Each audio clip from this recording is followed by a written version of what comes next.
మంత్రిగా ఉంటూ కేవలం నేను పంచాయతీల వరకే పరిమితం అనుకున్నాను, కానీ సినిమా పంచాయతీలు కూడా చేసి మరి రిలీజ్ చేయాల్సి వస్తుంది నేను ఎప్పుడు అనుకోను. అంటే అంటే నాకు ఎందుకు అనిపించిందంటే, నా లైఫ్ టైంలో ఎప్పుడు కూడా నాకు ఏది తేలిగ్గా దొరకలా. ఒక చిన్నపాటి అచీవ్మెంట్ కావచ్చు, ఒక నేర్చుకోవడం కావచ్చు, మేబీ అందరికీ ఇదే ఉంటుందో నాకు తెలియదు, కానీ నాకు ఏది కూడా ఏమంటుందని వడ్డించిన విస్తరి కాదు నా జీవితం. ఎంత అంటే ఎన్ని ఇబ్బందులు పడాలి, పంచాయతీలు చేయాలి, ఇవన్నీ చేస్తే నాకు ఒకసారి అలసట వచ్చేస్తాయి. నిద్రలేదు గత వారం రోజులుగా. నా జీవితంలో అది నేను ఆల్మోస్ట్ ఫిల్మ్ ఇండస్ట్రీకి వచ్చి almost close to 28 to 29 years. ఇన్ని సంవత్సరాలు మాట్లాడిన దాంట్లో మొన్న 2 days ఈ సినిమా గురించి మాట్లాడిన దాంట్లో కనీసం 10% కూడా మాట్లాడి లాస్ట్ 28 yearsలో. నాకు ఒక్కసారి అనిపిస్తుంది అసలు సినిమా ఎవరితో మాట్లాడకూడదు, ఒంటరిగా ఉండాలనుకున్నానేమో. నన్ను ఇలా పబ్లిక్ లైఫ్లోకి వచ్చాం.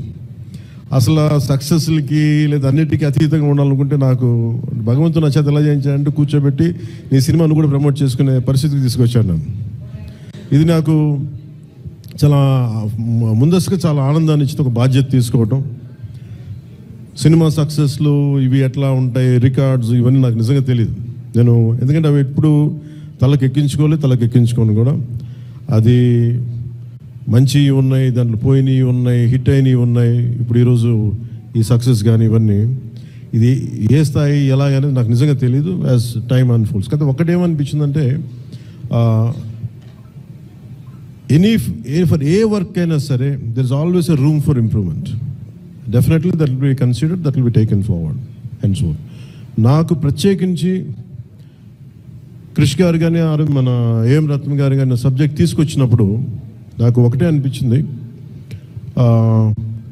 ఇది ఎలా చేయగలం. ఎందుకంటే పీరియడ్ ఫిల్మ్ నాకు ఎప్పుడూ డౌట్, నాకు బేసిక్ అంటే ఎలా చేయగలం, ఎలా సాధించగలం అంటే they came out with good concept. కొంత గుడ్ ఆర్ట్ డైరెక్ట్ని తీసుకున్నారు, మన తోట తరుణి గారిని ఇనిషియేట్ చేశారు. ఎఫెక్ట్స్ ఎలా వస్తాయి అనేది, they might be some glitches, I don't know, as అంటే వింటా ఉంటే నాకు అనిపించింది గ్లిచెస్ ఉండొచ్చు. మేము that will be corrected, that's not an issue. కాకపోతే ఏంటంటే మోర్ దెన్ ఎఫెక్ట్స్ వీటన్నిటికంటే కూడా ఒక emotional engagement to a story. మనం ఒక సినిమాకి వెళ్ళినప్పుడు మనకు గుర్తుండిపోయేది ఏవి ఎలా ఉన్నాయని కంటే కూడా what do we carry in our heart. మన గుండెల్లో మనం ఏం తీసుకొస్తాం, ఏ జ్ఞాపకాన్ని పట్టుకొస్తాం, ఏ ఎమోషన్ని తిరిగి ఇంటికి తీసుకొస్తాం అనుకుంటే, నాకు ఒకటే ఈ సినిమా నేను ఒప్పుకున్నప్పుడు నాకు ఏమనిపించిందంటే, ఇది మొఘల్కి సంబంధించింది. మన చిన్నప్పటి నుంచి స్కూల్స్లో చదువుకున్నప్పుడు always we hear about how Akbar is great, how Shahjahan is by creating Taj Mahal, how what an artistic commitment to his religion. There is nothing wrong in it, but we should also ప్యారలీ talk about his tyranny, his tyrannical attitude, his approach towards Hindus in those times. అంటే కాన్స్టెంట్గా మనం ఎప్పుడు కూడా Akbar the great అని వింటాం, కానీ Krishnadevaraya the great అని విన్నాం, రాణి రుద్రమదేవి ద గ్రేట్ అని విన్నాం. I don't know why conveniently our historians conveniently they made it in such way only it confine to only Mughal empress. తిప్పి కొడితే Mughals rule only for 200+ years, వెరాజ్ చాళుక్యాస్, వెరాజ్ పల్లవాస్, ఇక మన ఇన్ కాకతీయాస్, విజయనగర సామ్రాజ్యం హండ్రెడ్స్ ఆఫ్ ఇయర్స్. కానీ ఎందుకు అది వాడి మన హిస్టరీ రాసిన వాళ్ళు మన రాజుల పైన చిన్న చూపు చూశారని చెప్పచ్చు. They belittle rest of the dynasties when compared to Mughals. ఇది ఎక్కడో back in my mind it use to be there.